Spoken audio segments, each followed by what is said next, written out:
नमस्कार मेरे प्यारे साथियों, मैं विनीता आप सभी का आपके अपने YouTube channel Vinita Hindi hub में आप सभी का स्वागत करती हूँ। तो दोस्तों, कल की क्लास में हम लोगों ने जो आदिकाल से संबंधित प्रश्नोत्तरी पर चर्चा करी थी, आज उसी श्रृंखला को आगे बढ़ाते हुए आइए शुरू करते हैं आज की क्लास। पर उससे पहले अगर आप पहली बार मेरे चैनल पर आए हैं तो चैनल को सब्सक्राइब कर लें, और जिन लोगों ने मेरे चैनल को सब्सक्राइब किया है और प्रतिदिन मेरे क्लास से जुड़े रहते हैं तो उनके साथ और सहयोग के लिए दिल से आभार व्यक्त करती हूँ। तो आइए देखते हैं आज का पहला क्वेश्चन। तो पहला क्वेश्चन क्या है हम लोग का? जैन साहित्य काव्य परंपरा का ग्रंथ है भरतेश्वर बाहुबली रास। क्या है? जैन साहित्य काव्य धारा का ग्रंथ है भरतेश्वर बाहुबली रास। और ये भरतेश्वर बाहुबली रास की रचना किसने की थी? तो शालिभद्र सूरि ने की थी 12वीं सदी में। आप लोग इसे याद रखिएगा। और इसमें जो ये भरतेश्वर और बाहुबली के बीच राजगद्दी के लिए संघर्ष हुआ था उसी के बारे में वर्णन किया गया है। तो आप लोग याद रखिएगा कि भरतेश्वर बाहुबली किसकी रचना है? शालिभद्र सूरि की रचना है। अगला आता है शिलांकित रचना है। तो क्या है? राउल वेली। देखिए, ये जो राउल वेली है बहुत ही महत्वपूर्ण है। देखिए, बार बार ये सवाल आ रहा आपके सामने, इसके बारे में 2-3 तथ्य आप लोग रट लीजिए एकदम से कि जो राउल वेली है वो रोड़ा कवि की रचना है और यह एक चंपू काव्य है जो कि गद्य पद मिश्रित रचना होती है, उसको चंपू काव्य बोला जाता है। और क्या है? शिलांकित रचना है, बहुत ही महत्वपूर्ण है, आप लोग याद रखिएगा इसको। अगला आता है जसहर चरित्र के लेखक हैं। तो कौन है जसहर चरित्र के लेखक? पुष्पदंत। आगे है दब्ब सहावपयास नामक अपभ्रंश में लिखित ग्रंथ की रचना की है। किसने की है? तो देवसेन ने की है। आगे आता है खंड काव्य है संदेश रासक। संदेश रासक कैसी रचना है? तो खंड काव्य है और इसकी रचना किसने की है? अब्दुल रहमान ने की है। महत्वपूर्ण है, आप लोग याद रखिएगा। आगे आता है आलवार संतों की संख्या मानी गई है। तो कितनी मानी गई है? 12। आलवार संतों की संख्या कितनी है? 12। अगला आता है कैमास वध ग्रंथ की प्रमुख घटना है। कैमास वध किस ग्रंथ की प्रमुख घटना है? तो पृथ्वीराज रासो की है। याद रखिएगा, पृथ्वीराज रासो में कैमास वध का वर्णन किया गया है। अपभ्रंश भाषा में लिखित रामचरित्र है। देखिए, अपभ्रंश भाषा में लिखित रामचरित्र है तो पउम चरिऊ है। देखिए, ये भी बहुत ही महत्वपूर्ण है। पउम चरिऊ जो है वो जैन कवि स्वयंभू के द्वारा लिखा गया रचना है, ग्रंथ है। तो ये आप लोग अच्छे से याद रखिएगा। और ये कैसा है? देखिए, राम के चरित्र पर लिखा गया है। तो ठीक है, क्या है? राम कथा पर आधारित है। और देखिए, ये जो पउम चरिऊ है इसके 2 अन्य नाम भी हैं, आप लोग उसे भी याद रखिएगा। पहला है पद्यचरित, इसे पद्यचरित के नाम से भी जाना जाता है। और दूसरा है जैन रामायण। तो पउम चरिऊ, जैन रामायण या फिर पद्यचरित, इसके 3 नाम हैं। फिर अगला आता है पृथ्वीराज रासो की भाषा है। तो क्या है? डिंगल है। आप सभी लोग जानते हैं पृथ्वीराज रासो किसकी रचना है? तो चंद्रबरदाई की रचना है और उसकी भाषा डिंगल है।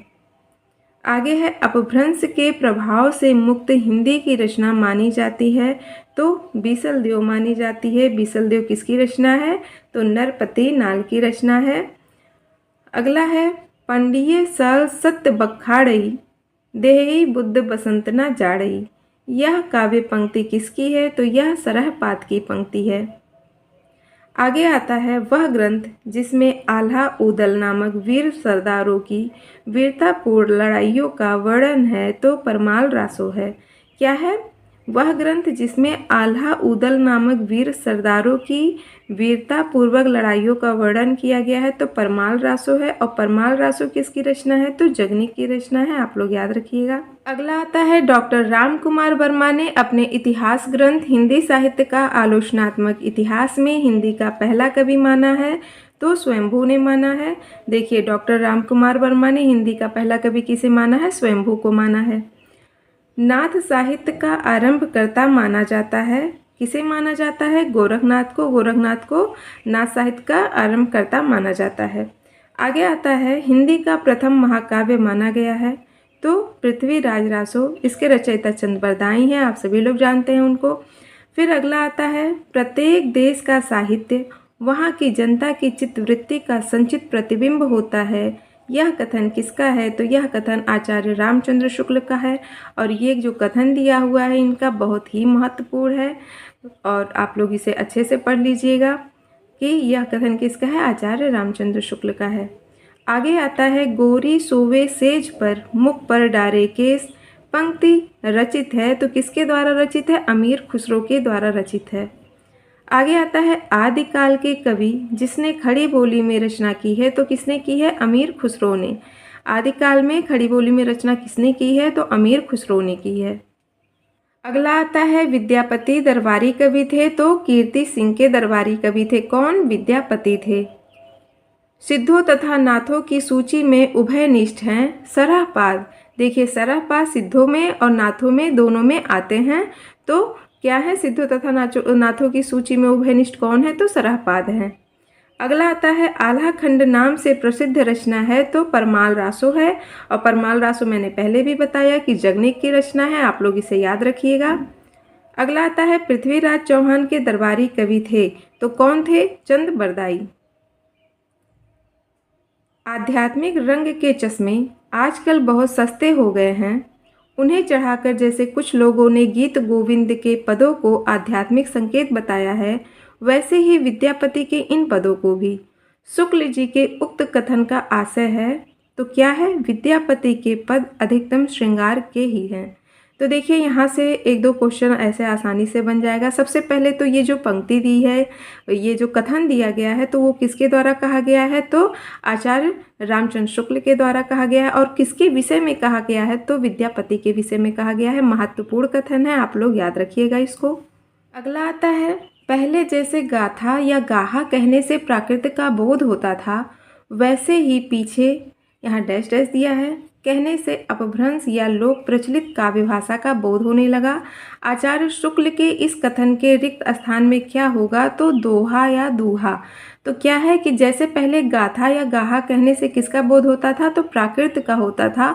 उसी प्रकार से दोहा या दूहा कहने से अपभ्रंश या लोक प्रचलित काव्य भाषा का बोध होने लगा। और ये कथन किसके द्वारा कहा गया है? तो आचार्य रामचंद्र शुक्ल के द्वारा यह कथन कहा गया है। अगला आता है, पृथ्वीराज विजय नामक ग्रंथ के आधार पर पृथ्वीराज रासो को अप्रामाणिक रचना मानने वाले विद्वान हैं तो डॉक्टर बूल्हर।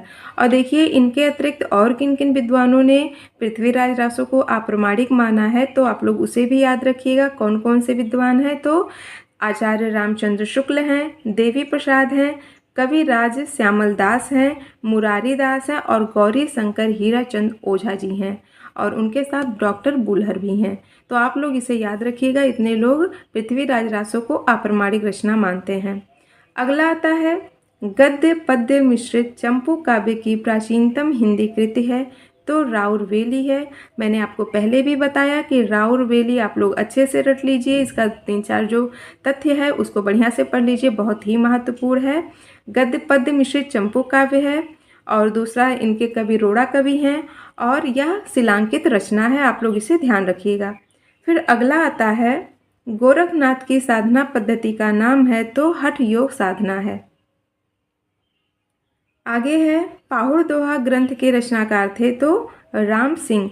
पाहुड़ दोहा भी बहुत ही महत्वपूर्ण है, इनके रचयिता कौन है? राम सिंह है। आगे आता है, मैं हिंदुस्तान की तूती हूँ। यह कथन किसका है? तो बहुत ही फेमस कथन है, आप सभी लोग जानते हैं कि यह अमीर खुसरो के द्वारा कहा गया कथन है। अगला आता है, देसिल बयना सब जन मिठा। देशी भाषा के मिठास का यह वर्णन करने वाले रचनाकार का नाम है तो विद्यापति हैं। आगे आता है, सारंगधर पद्धति किस विधा की रचना है? तो देखिए, जो सारंगधर पद्धति लिखा गया है तो वो सारंगधर ने लिखा है और यह उन्होंने कब लिखा था? 1363 में लिखा था, आप लोग याद रखिएगा। और इसमें उन्होंने जीवन के विभिन्न पहलुओं पर छोटी छोटी कविताओं का संकलन किया था, आप लोग इसे याद रखिएगा। तो यह किस विधा में लिखा गया है? सुभाषित संग्रह। ये सुभाषित संग्रह में की विधा है इसकी, तो आप लोग याद रखिएगा। सारंगधर पद्धति सारंगधर के द्वारा लिखा गया है। अगला आता है मैथिल कोकिल नाम से जाने जाते हैं, तो कौन जाने जाते हैं? विद्यापति। और देखिए विद्यापति को और अन्य कितने उपनामों से जाना जाता है, तो वो आप लोग बताएंगे मुझे कमेंट बॉक्स में कमेंट करके बताइएगा कि इनके और कौन कौन से उपनाम हैं। अगला आता है विक्रम की 7वीं शताब्दी से 11वीं तक अपभ्रंश की प्रधानता रही और फिर वह पुरानी हिंदी में परिणत हो गई। यह कथन किसका है? तो चंद्रधर शर्मा गुलेरी का। देखिए पुरानी हिंदी आप लोग ध्यान रखिएगा, पुरानी हिंदी ये चंद्रधर शर्मा गुलेरी का यह कथन है। फिर आगे आता है पृथ्वीराज रासों में समय है, तो 69 समय है। देखिए अगर पृथ्वीराज रासों में समय पूछा या फिर सर्ग पूछा तो वहाँ पर क्या होगा? 69 यानी कि 69 समय है। ठीक है, महत्वपूर्ण है, आप लोग इसे याद रखिएगा। अगला आता है चंद्रधर शर्मा गुलेरी ने साहित्यिक अपभ्रंश को पुकारा है, तो क्या पुरानी हिंदी नाम से पुकारा है? अगला है वह रचना जो अपभ्रंश की नहीं है, तो कौन सी रचना अपभ्रंश की नहीं है? चित्रावली। तो देखिए अपभ्रंश की कुछ महत्वपूर्ण रचनाएं हैं, जैसे कि पौम चर्यू हो गया। पौम चर्यू आप लोग जानते हैं कि स्वयंभू की रचना है। ऋठडेमी चर्यू हो गया, स्वयंभू छंद हो गया, ये सब स्वयंभू की रचना है। फिर आपका जैसे हो गया पुष्पदंत की कुछ रचनाएं हैं, जैसे महापुराण, और जसहर चर्यू हो गया, नया कुमार चर्यू हो गया, और धनपाल की रचना भविष्यत कहा हो गया। तो ये सब आपकी महत्वपूर्ण अपभ्रंश की रचनाएं हैं, आप लोग याद रखिएगा। फिर अगला आता है विशुद्ध चरितावली या जीवन चरित का लेखक कौन है? तो माधव प्रसाद मिश्र हैं। अगला आता है वह कवि जिन्होंने हिंदी में राजशेखर की उपाधि से अलंकृत किया गया। वह कवि जिसको हिंदी में राजशेखर की उपाधि से अलंकृत किया गया, तो वो कौन थे? विद्यापति थे। कीर्तिलता के रचनाकार हैं विद्यापति। विद्यापति ने ही कीर्तिलता और कीर्तिपताका नाम की 2 रचनाएं लिखी हैं। अगला आता है अपनी पहेलियों और मुकरियों के लिए जाने जाते हैं, तो कौन जाने जाते हैं? अमीर खुसरो। आदिकाल के साहित्य में उपेक्षित रहा है, तो क्या रहा है? राष्ट्रीय चेतना। अगला आता है आदिकाल के काव्यों की प्रधान भाषा थी, तो क्या थी? डिंगल और पिंगल मिश्रित भाषा थी। आदिकाल के काव्यों की प्रधान भाषा डिंगल और पिंगल। पुस्तक जल्हड़ हथ दे चली गज्जन नृपकाज, यह पंक्ति किस कवि से संबंधित है? तो चंद बरदाई से संबंधित है। अगला है रणमल छंद के रचयिता हैं, तो कौन है? श्रीधर हैं। आगे आता है पृथ्वीराज रासों में पृथ्वीराज के पिता कौन है? तो सोमेश्वर हैं। प्राकृताभास हिंदी से आशय है अपभ्रंश। क्या है? प्राकृताभास हिंदी से आशय क्या है? अपभ्रंश। अगला क्वेश्चन है गोरा बादल की कथा रचित है, तो किसके द्वारा रचित है? जटमल के द्वारा। नाथों की संख्या मानी गई है 9। सिद्धों में सबसे पुराने थे सरहपा। खुमाण रासों का रचयिता है, तो कौन है? दलपति विजय हैं। विद्यापति की रचनाएं हैं, तो कीर्तिपताका, पदावली और कीर्तिलता। विशल देव रासों के रचनाकार हैं, तो कौन है? नरपति नाल हैं। आगे है विद्यापति आश्रित कवि थे, किसके थे? शिव सिंह के। विद्यापति किसके राज दरबार में कवि थे? तो शिव सिंह के। आगे है पृथ्वीराज अनुरक्त था, यानी कि पृथ्वीराज किससे प्रेम करते थे? तो संयोगिता के प्रति। ठीक है, किसके प्रति अनुरक्त थे? संयोगिता के प्रति। आगे आता है नाथ संप्रदाय में हठ योग का अर्थ है, तो हा का अर्थ सूर्य है और ठा का अर्थ चंद्र है। इन दोनों के योग को ही क्या कहा जाता है? हठ योग कहा जाता है। अगला सवाल है सिद्ध साहित्य से संबंध नहीं है, तो किसका नहीं है? गोपी चंद का। राउरवेली किस तरह की रचना है? तो गद्य पद्य मिश्रित चंपू काव्य है। आप देखिए जब से मैं आप लोग को ये आप लोग के सामने ये सीरीज लेकर के आई हूँ, तब से राउरवेली कितनी बार पूछा जा चुका है, तो आप इसी से अंदाज़ा लगा सकते हैं कि ये राउरवेली जो रचना है वो कितनी महत्वपूर्ण है, कितनी बार ये पूछा गया है। तो आप लोग इसे बढ़िया से अपने अच्छे से दिमाग में बैठा लीजिएगा। राउरवेली के बारे में जो 2-3 तथ्य मैंने बताए हैं वो बढ़िया से आप लोग पढ़ लीजिएगा। अगला है हिंदी के इतिहासकार जिनके मतानुसार शालिभद्र सूरी हिंदी के प्रथम कवि हैं, तो किसके अनुसार हैं? डॉक्टर गणपति चंद्र गुप्त के अनुसार। तो डॉक्टर गणपति चंद्र गुप्त के अनुसार हिंदी के प्रथम कवि कौन है? शालिभद्र सूरि हैं। आगे आता है, प्राकृत की अंतिम अपभ्रंश अवस्था से ही हिंदी साहित्य का आविर्भाव माना जा सकता है। उन दिनों जैसे गाथा कहने से प्राकृत का बोध होता था, वैसे ही दोहा या दूहा कहने से अपभ्रंश या प्रचलित काव्य भाषा का पद्य समझा जाता था। यह कथन किसका है? तो यह कथन आचार्य रामचंद्र शुक्ल जी का है। अगला है, आदिकाल से संबंधित कवि हैं तो कौन कौन से हैं? अमीर खुसरो हैं, विद्यापति हैं और हेमचंद हैं। वह कवि जो रासो ग्रंथकार नहीं है तो विद्याधर नहीं है। अगला आता है, भल्ला हुआ जो मारिया बहिड़ी मारा कंत, पंक्ति का रचनाकार है तो कौन है? हेमचंद है। अगला आता है, चंद बरदाई को हिंदी का प्रथम महाकवि माना है तो किसने माना? आचार्य रामचंद्र शुक्ल जी ने। पृथ्वीराज रासो को हिंदी का प्रथम महाकाव्य कहने वाले आलोचक हैं तो रामचंद्र शुक्ल जी। राहु सांकृत्यायन के अनुसार चर्या गीत और दोहा कोश की रचना करने वाले पहले बौद्ध सिद्ध कौन से हैं? तो सरहपा हैं। सरहपा ने चर्या गीत और दोहा कोश की रचना की है। फिर अगला आता है, मोरा जोबना नवेलरा भयो है गुलाल, कैसे गरदीनी कस मोरी माल, सोनी सेज डरावन लागे बिरहा अगिन मोही दस दस जाए। उपर्युक्त काव्य पंक्तियाँ किसकी है? तो अमीर खुसरो की है। आगे है, सिद्ध हेमचंद्र शब्दानुशासन ग्रंथ है तो कैसा ग्रंथ है? व्याकरण ग्रंथ है। और देखिए, जो सिद्ध हेमचंद्र शब्दानुशासन रचना है वह किसका है? तो आचार्य हेमचंद्र के द्वारा लिखा गया है। और एक बहुत ही महत्वपूर्ण तथ्य इसके बारे में देखिए, जो व्याकरण ग्रंथ है सिद्ध हेमचंद्र शब्दानुशासन, इसमें ये संस्कृत, प्राकृत और अपभ्रंश या इसमें तीनों भाषाओं का समावेश हुआ है। ठीक है, इस व्याकरण ग्रंथ में। फिर अगला आता है, रचना काल के अनुसार कवियों का सही अनुक्रम है तो सरहपा, लुइपा, पुष्पदंत, फिर अद्धहमाण। अगला है, यंद्री का लड़बड़ा, जिह्वा का फूहड़ा, काच का जति, मुख का सती, जो सतपुरुष उत्तमो कथी। गोरखनाथ की दृष्टि से सच्चा साधक वही है जो संयमी हो और इंद्रिय दमन करने वाला हो। अगला है, सिद्धों और योगियों की रचनाओं का जीवन की स्वाभाविक अनुभूतियों और दशाओं से कोई संबंध नहीं है, अतः वे शुद्ध साहित्य के अंतर्गत नहीं आती। यह विचार किसका है? तो यह विचार रामचंद्र शुक्ल जी का है। इश्क भरा है देख ले और जगत से दूर, एक अचंभा हमने देखा देहरी का नासूर। अमीर खुसरो की उपर्युक्त पहेली से अभिप्राय है तो क्या है? कुआं। देखिए, ये अमीर खुसरो की पहेली है और इसका उत्तर क्या है? कुआं है। सखी पिया को जो मैं ना देखूं तो कैसे काटूं अंधेरी रतिया। उपर्युक्त काव्य पंक्तियाँ किसकी हैं? तो अमीर खुसरो की हैं।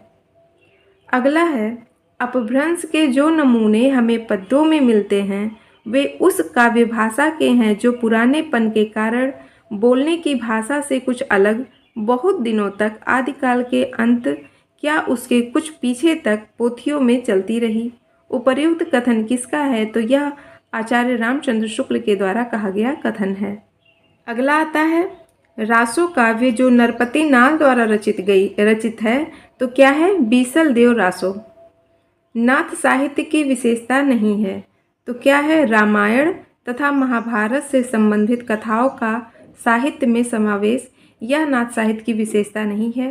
तो नाथ साहित्य की कुछ विशेषताएं इस प्रकार से हैं कि इसमें नाथ साहित्य में नारी की निंदा की गई है और मनोविकारों की निंदा की गई है, ज्ञान निष्ठा को महत्व दिया गया है, भोग विलास की आलोचना की गई है और गुरु को विशेष महत्व प्रदान किया गया है। और सबसे बड़ी बात कि नाथ साहित्य में हठ योग का उपदेश मिलता है। तो ये सब नाथ साहित्य की विशेषताएं हैं। ठीक है, आगे है, पीछे लागा जाय था लोक वेद के साथ, आग थे सतगुरु मिल्या दीपक दिया हाथ। उक्त पंक्तियों में कबीर क्या कहना चाहते हैं? तो लोक और वेद का अनुसरण करने के कारण मैं परम तत्व से दूर था। और दूसरा क्या है, सतगुरु के ज्ञान रूपी प्रकाश में मैंने परम तत्व का साक्षात्कार किया। तो यहाँ कहने का अर्थ ये है, यहाँ पर मतलब गुरु की महत्ता का वर्णन किया गया है, कबीरदास ने किया है। आप ये महत्वपूर्ण है, या ये यूजीसी नेट में पूछा गया क्वेश्चन है, तो आप लोग पढ़ लीजिएगा अच्छे से। अगला आता है, सहज ज्ञान के प्रवर्तक हैं तो कौन है? सरापा हैं। संदेश रासक के रचयिता हैं अब्दुल रहमान।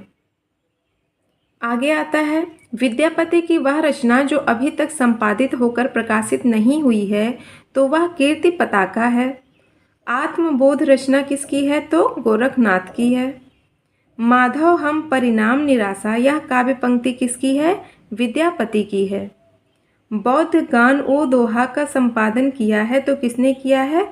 हरप्रसाद शास्त्री ने। और देखिए जो बौद्ध गान वो दोहा है उसमें हरप्रसाद शास्त्री ने वज्रयान शाखा के सिद्धों की रचनाओं की जो वज्रयान शाखा के सिद्ध थे उनकी रचनाओं का संग्रह किया है हरप्रसाद शास्त्री ने इसमें बौद्ध गान ओ दोहा में।